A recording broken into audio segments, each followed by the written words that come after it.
नमस्कार दोस्तों, आज खुलेआम दो लोगों के बीच तीखी बहस होने जा रही है।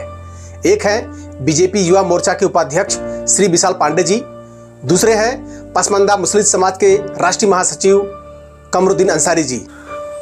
कमरुद्दीन अंसारी जी, मैंने आपका पिछला एक वीडियो देखा और उसमें मैंने बहुत गहराई से ध्यान से देखा तो मुझे ये समझ में आया कि आपने कहा कि जो सर्व शिक्षा अभियान है, जो बेसिक एजुकेशन है, वो समाज के जो गरीब तबके के लोग हैं, जो समाज के नीचे के लोग हैं, उनके यहाँ तक नहीं पहुँच पा रहा है। ये बिल्कुल सही है।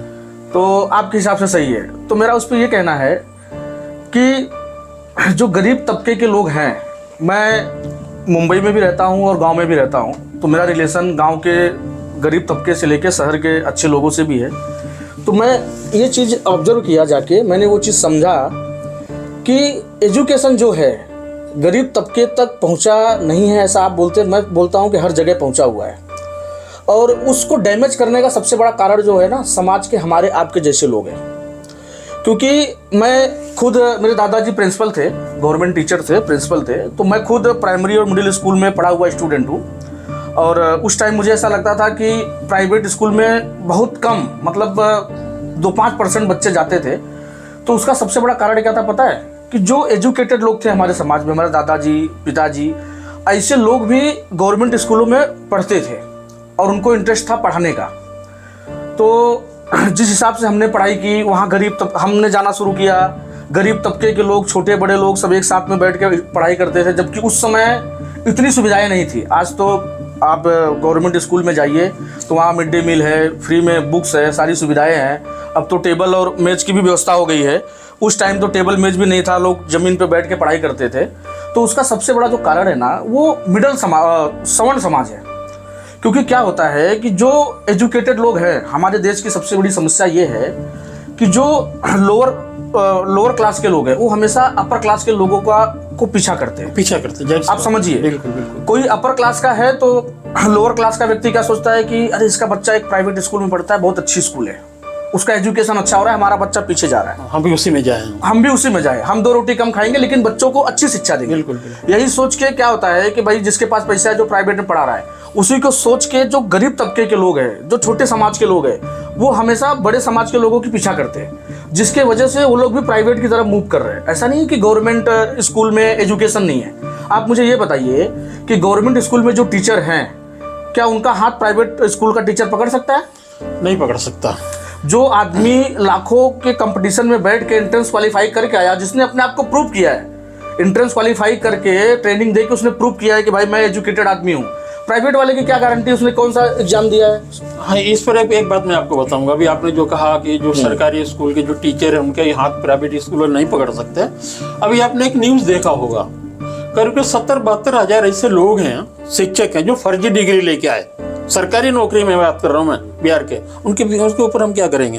दूसरी बात, अभी आपने जो कहा कि इसके कारण हमारे जैसा लोग हैं, जो समाज पिछड़ रहा, ये आपका कहना बिल्कुल सही, हम इसको एक्सेप्ट करते हैं कि गरीब तबका अगर पिछड़ रहा तो हमारे वजह से, हमारे लोगों के जैसे है।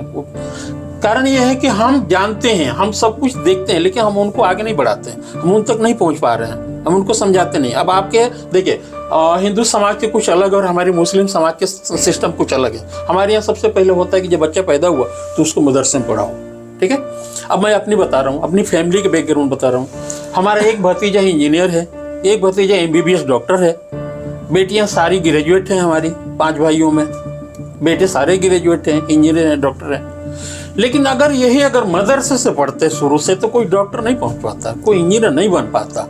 हम लोग उससे थोड़ा हटके चले और हम यही कोशिश करते हैं कि हमारे समाज के लोग, आप मदरसे का विरोध नहीं करता हूं मैं, अब वो भी एक इल्म है, ठीक है, वो भी एजुकेशन ही है, पढ़ाई है। आपको कुरान पढ़ाना है, पढ़ाइए, पार्ट टाइम में उसको पढ़ाइए, लेकिन मेन फोकस जो होता है, आप बाकी जो संस्थाएं हैं, बाकी जो एजुकेशन, इंग्लिश है, हिंदी है, बहुत सारी कैटेगरी देखिए क्या है, उस पर नजर रखिए। देखिए क्या है, मैं आपको बताता हूँ। जो बेसिक एजुकेशन शिक्षा है, जो गवर्नमेंट की पॉलिसी है या गवर्नमेंट का है, उसमें हिंदू मुस्लिम सिख ईसाई ऐसा कुछ नहीं, कुछ भी नहीं, वो सर्व समाज के लिए, हाँ, सबके लिए है। ये जो मदरसे का जो सिस्टम है, ये तो मैं आज तक नहीं समझ पाया कि ये मदरसे में क्या पढ़ाते हैं, क्या है। और उनको कुरान पढ़ाना है तो हमारे यहाँ भी भागवत गीता पढ़ाया जाता है। तो स्कूल में तो कंपलसरी नहीं है कि आप आके स्कूल में भागवत गीता पढ़ो। जिसको धर्म का ज्ञान लेना है वो घर पे ले सकता है, वो घर पे बैठ के आप रामायण पढ़ो, गीता पढ़ो और वहाँ भी कुरान पढ़ सकते हैं। तो ये क्या है ना, ये एजुकेशन को डैमेज करने का एक तरीका है। सरकार को बैकफुट पे लाने का एक तरीका है कि सरकार की जो पॉलिसी है वो गरीबों तक नहीं पहुंच रही है। सरकार ने अपनी तरफ से सारी सुविधाएं दे रखी है, लेकिन क्या ना लोग लेना नहीं चाहते। लोगों में सबसे बड़ी समस्या क्या है पता है, जो गवर्नमेंट स्कूलों में मिड डे मील मिलता है उसको बच्चे खाने के लिए जाते हैं बट पढ़ने के लिए नहीं जाते। आप ये समझो कि उनके पेरेंट्स जो हैं, जो छोटे तबके के लोग हैं, जो ये ब्लेम लगाते हैं कि गवर्नमेंट जो है सुविधाएं नहीं दे रही है, छोटे तबके के लोगों को एजुकेशन नहीं मिल रहा है। मैं ये बोलता हूँ कि मिड डे मील खाने के लिए छोटे बच्चों के पास टाइम है और एजुकेशन पढ़ाई करने के लिए उनके पास टाइम नहीं है। वो पढ़ाई करने के लिए प्राइवेट स्कूल में जाएंगे और मिड डे मील खाने के लिए सरकारी स्कूल में जाएंगे। सुविधाएं हमारे जमाने में नहीं थी, हमारे दौर में इतनी सुविधाएं नहीं थी जो आज है, आज के दौर में है। लेकिन यही चीज़ हम कहते हैं, हमारे लोगों के बीच जाता हूँ, मैं समझाता हूँ कि मदरसे में पढ़ा हमें आपत्ति नहीं है, लेकिन बेसिक शिक्षा भी होना चाहिए ना, कि उसको वंचित रखेंगे, उससे वंचित रखेंगे तो समाज के मुख्य धारा में हम कैसे आएंगे, नहीं जोड़ सकते। अभी बहुत सारे संगठन हैं, बहुत सारे इदारे हैं हमारे, वो एक साथ चलाते हैं, दोनों काम करते हैं, और भी फारसी भी पढ़ाते हैं, बेसिक शिक्षा भी देते हैं। उनके संगठन से, उनके सेंटर से डॉक्टर, IPS अधिकारी बहुत सारे बनते हैं। अब एक साइन एकेडमी आपने नाम सुना होगा, अब्दुल कदीर साहब हैं, उसका फाउंडर हैं, बहुत मेहनत करते हैं। उनके यहाँ से MBBS डॉक्टर बनते हैं। वो शुरू से ही लेके चलते, उर्दू अरबी सब कुछ लेके चलते हैं। बेसिक शिक्षा के हाथ अगर हम नहीं पकड़ते हैं तो सिर्फ मदरसे के पढ़ाने से हमारे बच्चे आगे नहीं बढ़ सकते। हम इसको लेके आगे चलते हैं। हम ये अपने लोगों को बताना चाहते हैं। बता रहा हूँ क्या है, मदरसे में जो बेसिक शिक्षा होती है वो बेसिक शिक्षा होती ही नहीं होती है। आप समझ रहे हो? हाँ, समझता हूँ। क्योंकि मदरसे के अंदर क्या होता है वो किसी को नहीं पता। नहीं पता है, सभी को पता है। अब मुझे तो नहीं पता। अब आप नहीं गए, आपको पता है, तो मुझे तो ऐसा लगता है कि वहाँ जो आपके धर्म और समाज के बारे में ज़्यादा पढ़ाया जाता होगा। बाकी एजुकेशन के मामले में तो जीरो है। अभी बहुत बदलाव हुआ है हमारे समाज में भी, लेकिन आप जो कह रहे हैं कि पता नहीं, ऐसा नहीं है। कभी आप जाइए, समय निकाल के मदरसे में क्या पढ़ाते हैं वहाँ पे देखना चाहिए, सभी को देखना चाहिए, जरूरी है। क्योंकि वहाँ पे किसी के लिए पाबंदी नहीं है। आप भी जाइए, क्योंकि हमारे देश का मामला है। अभी जाइए, देखिए कि लोग कर क्या रहे हैं, पढ़ाई क्या, जानकारी सबकी होनी चाहिए। वो जानकारी क्लियर होगी ना, आप देखेंगे तब।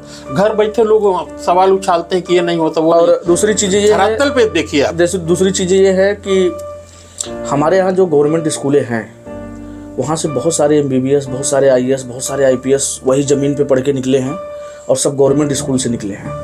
आज मुझे ऐसा लगता है कि सन 2007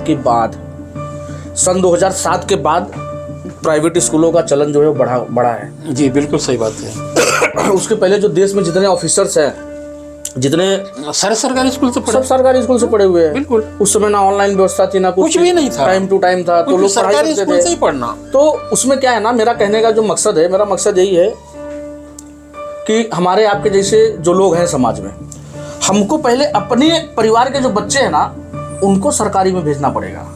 उनको देख के 10 बच्चे आएंगे। हम किसी को ज्ञान देंगे ना कि सरकारी में आप भेजो, ऐसा है वैसा है, कोई नहीं जाएगा। खुद प्राइवेट में पढ़ा रहा है, भैया आपका बच्चा प्राइवेट स्कूल में पढ़ रहा है और आप हमको ज्ञान दे रहे हो कि आप सरकारी स्कूल में भेजो। और यही सबसे मुख्य कारण है जो आज अपना जो समाज है, आज अपना जो देश है, जो सरकारी को छोड़ के प्राइवेट को फॉलो कर रहा है। और आज इतनी धांधली है प्राइवेट स्कूलों में, इतनी धांधली है, बुक्स खरीदो उसके अलग पैसे, ड्रेस के अलग पैसे, दुनिया भर के फंक्शन, नए ड्रेस, नई चीजें, क्या है, लूट रहे हैं, लूटपाट मचा रहे। तो भी लोग देश के लोग ऐसे हर साल सिलेबस चेंज हो जाता है। हाँ। हर साल किताबें बदलती हैं। हमारे जमाने में एक किताब से 4-4 पीढ़ियां लोग पढ़ लेते थे। भाई हमारे यहाँ तो ये था, अभी मैं तो युवा हूँ, आपकी तुलना में बहुत युवा हूँ, बहुत पीछे हूँ, तो भी मैं अपने टाइम की बात बता रहा हूँ कि हमारे यहाँ ये होता था कि भैया ये बच्चा 7वीं में है और ये अगले साल 8वीं में जाएगा, मैं 7वीं में जाने वाला हूँ तो इसकी बुक ले लूँ। हाँ, इससे बुक ले लूँ। वो पहले से बात हो जाती थी, भैया आप अपने सारे बुक हमको दे देना, और उसी से पढ़ाई हो जाती थी। आज स्कूलों में कंपलसरी है, आपको नए बुक्स हर साल लेने हैं और वहीं से लेना है। तो आप ये बताओ कि जो गरीब तबके का आदमी है, जो महीने का 10-12 हज़ार रुपये कमा रहा है, वो हर साल 40,000 डोनेशन 50,000 कहाँ से देगा? उसके बाद बुक्स, उसके बाद ड्रेस, क्यों? लेकिन मैं ये लोगों से बोलना चाहता हूँ, वो क्यों नहीं समझ रहे? सुविधाएं हैं गवर्नमेंट के पास सारी चीजें, लेकिन उनको समझ में नहीं आ रहा है, वो जानबूझ के वही चीज कर रहे हैं। तो उसके लिए हमको आपको 2 कदम आगे चलना पड़ेगा। उसके लिए देखिए, उसका सबसे बड़ा सोल्यूशन नहीं, यही है। आप जो कह रहे हैं बात सही है। उसके लिए अगर हम समाज को सुधारना चाहते हैं तो सबसे पहले खुद को सुधारना पड़ेगा। हम अपने आप को सुधार नहीं पा रहे हैं, हम समाज को सुधारने की कैसे सुधारेंगे? तो पहले हमें अपना देखना पड़ेगा। वही तो मेरा यही कहना तो हमें शुरू वहीं से करना पड़ेगा, अपने ही घर से करना बिल्कुल पड़ेगा। अपने घर से करना पड़ेगा। अगर हम अपने आप को नहीं सुधारेंगे तो हम समाज के बीच नहीं जा सकते। बिल्कुल नहीं जा सकते। तो उसकी शुरुआत कहाँ से होगी? हमारे आप से हमारे आप से होगी। बिल्कुल। चलिए, बहुत बहुत धन्यवाद। चलिए, बहुत बहुत धन्यवाद, शुक्रिया, आपकी बातें अच्छी लगी।